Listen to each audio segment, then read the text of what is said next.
에베소서 4장 13절에서 16절 말씀입니다. 다 찾으신 줄 믿고 한 절씩 교독하시겠습니다.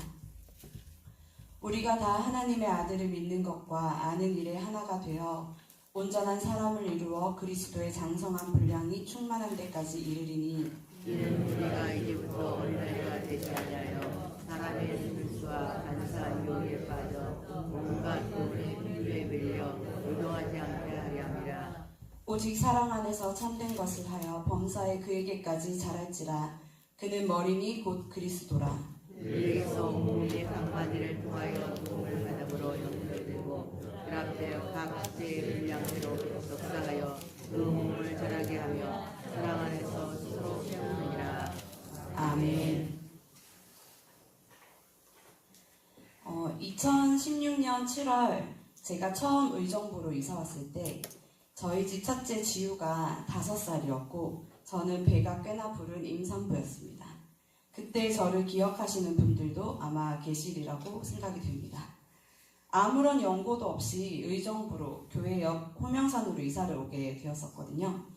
제 친정은 대구고 시댁은 서울이고 의정부에는 난생 처음 와보는 거라 정말 다른 나라에 온 것처럼 낯선 상황이었습니다.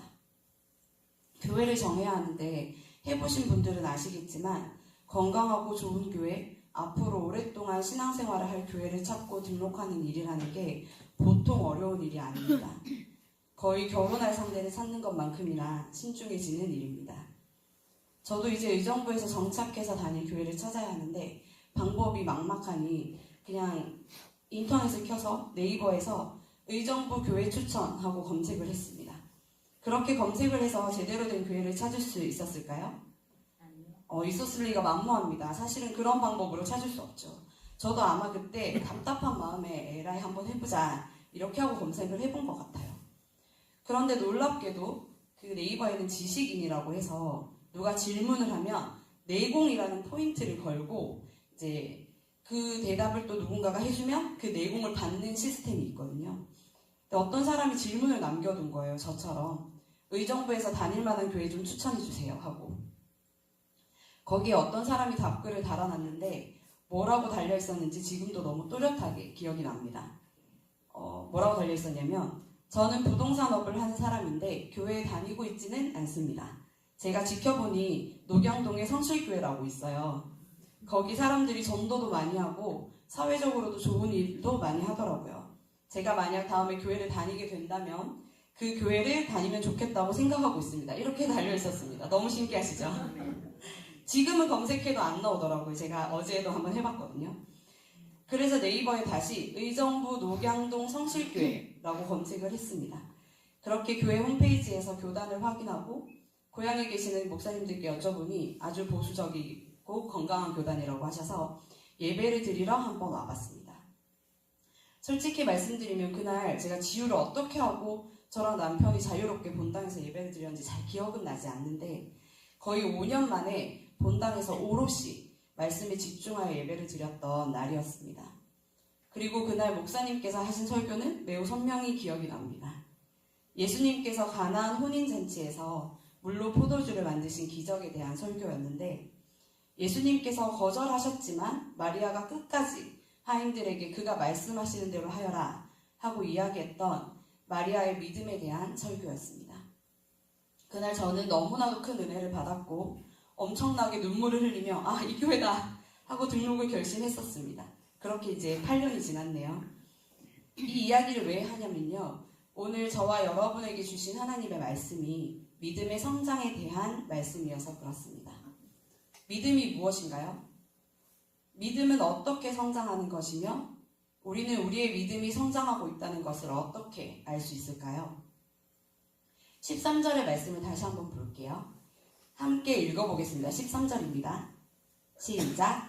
우리가 다 하나님의 아들을 믿는 것과 아는 일에 하나가 되어 온전한 사람을 이루어 그리스도의 장성한 분량이 충만한 데까지 이르리니.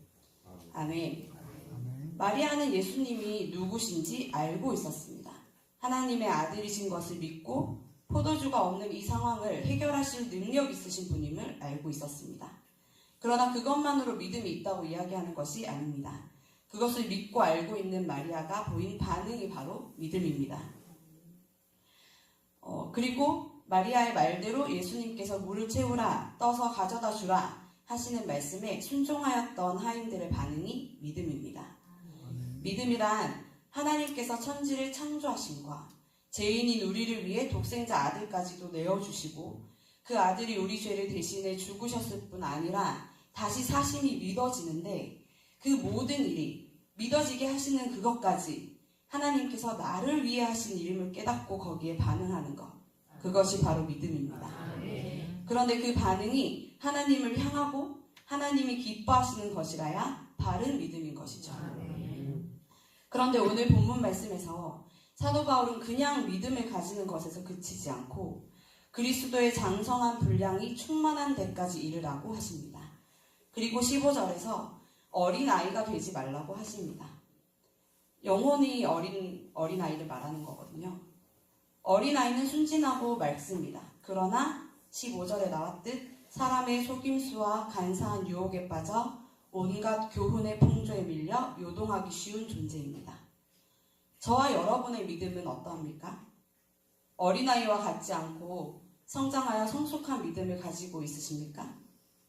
신앙생활을 30년, 40년씩 했다고 혹은 교회에서 많은 사역을 하고 말씀을 많이 알고 있으면 성장한, 성숙한 믿음이 있다고 말할 수 있을까요?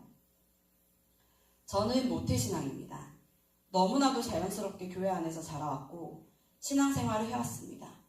말씀 암송을 하고 성경고사 대회 나가서 상도 받고 중등부 때는 찬양 인도도 하고 학생부 부회장은 항상 제 차지였죠. 일부 성가대 주의를 하시는 부모님을 따라 새벽부터 교회에 나와 밤 10시가 넘어야 집에 가는 생활을 해왔고 지금도 하고 있습니다. 여기 계시는 권사님, 장로님, 집사님들도 다들 이런 생활을 하고 계시죠? 수고가 많으십니다. 청년회 때에도 토요일은 말할 것도 없고 평일에도 틈만 나면 교회에 와서 청년부 행사 준비를 하고 수요 예배, 금요 철야 예배 참석을 했었습니다. 저는 사실 교회 내에 어른들의 워너비 청년이었고 우리 교회 믿음 좋은 대표 맏며느리감이었습니다. 그래서 어른들이 저만 보면 내 자식도 너만큼만 하면 좋겠다 라고 하신다거나 혹은 우리 아들하고 어떻게 잘해볼 생각이 없냐 묻곤 하셨죠.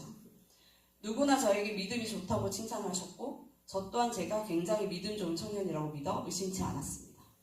그런데요, 결혼을 하고 남편을 따라 서울로 이사를 왔는데 교회를 못 정하고 떠돌이 생활을 5년간 했습니다.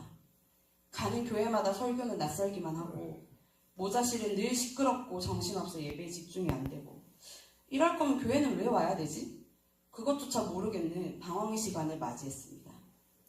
다니던 교회 공동체와 부모님 품을 떠나니 30년을 해온 신앙생활을 온데간데 없고 예배를 왜 드려야 하는지도 모르는 저만 남아있는 것이었습니다. 오늘 에베소서 4장 14절에 나오는 어린아이가 바로 저였습니다. 이리저리 휩쓸리고 잘 속고 잘 넘어지는 영적으로 어린아이였던 거죠. 저는 30년간 신앙생활로 다져진 그 네이버에서 주는 것 같은 내공 있는 믿음의 사람인 줄 알았는데 아니었던 것입니다. 어떤 교회는 건물이 없어서 안 가고 어떤 교회는 건물이 너무 화려해서 가지 않았습니다. 어떤 교회는 아이를 억지로 떼어 봐주셔서 안 가고 어떤 교회는 너무 안 봐주셔서 예배에 집중이 되지 않아 가지 않았습니다. 왜 제 믿음은 여전히 어린아이와 같았을까요?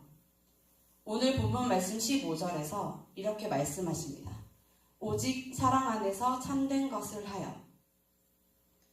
믿음의 성장은 하나님과 나와의 관계 안에서 이루어집니다. 믿는다는 것은 하나님과 친밀한 관계를 맺는다는 것인데 그건 정말 하나님과 내가 친해지는 것을 말합니다. 아마도 저는 어떤 책임감, 소속감으로 교회 생활을 했을지는 모르겠으나 하나님과 진짜로 친한 사이는 아니었던 것 같습니다. 그래서 여전히 어린아이와 같은 믿음에 머물러 있었던 것이죠. 우리가 진짜 친한 사람이 있으면 어떻게 행동하나요? 내가 정말 좋아하는 사람이 있다면 어떻게 행동하나요? 저는 담임 목사님을 정말로 존경하고 사랑하는데요. 아부하려고 하는 말이 아니고요. 제가 친하고 좋아한다고 다른 집사님들 이야기를 여기서 하면 또 어떤 집사님은 질투가 날 수도 있고 하니 논란의 여지가 가장 없기도 하고요. 또 진심으로 제가 존경하고 사랑해서 얘기를 합니다. 여튼 저는 사역 때문이든 예배 때문이든 교회에 머무는 모든 시간에 목사님이 제 행동의 기준이 됩니다. 목사님과의 관계 속에서 목사님이 기뻐하시는 일들을 하고 싶어 하죠.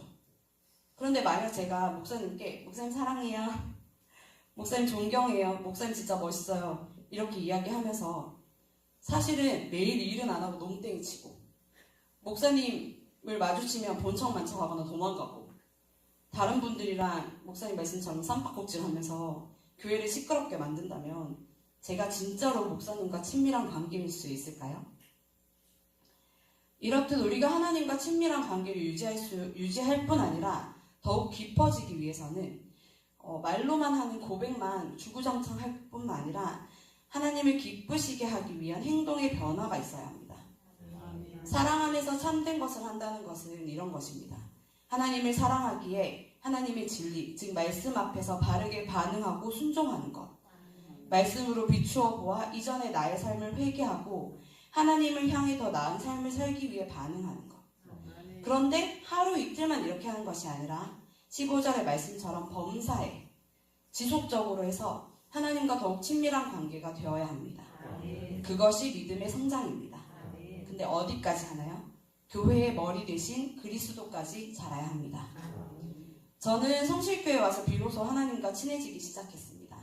하나님께서 목사님을 통해 바른 말씀으로 저를 계속 비추어 보게 하셨고 어린아이와 같았던 믿음을 돌아보며 계속해서 회개하게 하셨습니다. 매일매일 조금씩 성장하시는 존경하고 사랑하는 신앙의 선배 되시는 이 자리의 성도님들을 보며 저 또한 하나님을 사랑하는 마음으로 예배의 자리를 지키고 말씀에 순종하기 위해 더욱 노력할 수 있었습니다. 신앙이 하나님을 향해 하나님께서 기뻐하시는 모습으로 성장하고 있다면 우리는 우리의 모든 것들을 하나님의 은혜라고 고백하게 됩니다. 그것이 저와 같이 개인에 방황하던 시기였든 혹은 교회가 어려워지고 함께 마음이 아팠던 지난 한 해였든 우리에게 주신 미래 비전을 향한 꿈이든 모든 것이 우리를 향한 하나님의 사랑과 은혜로 여겨지게 됩니다. 비록 여전히 그리스도의 장성한 분량에 충만한 데까지 이르지 못했다고 하더라도 말입니다. 이런 고백이 저와 여러분들에게 있기를 소원합니다.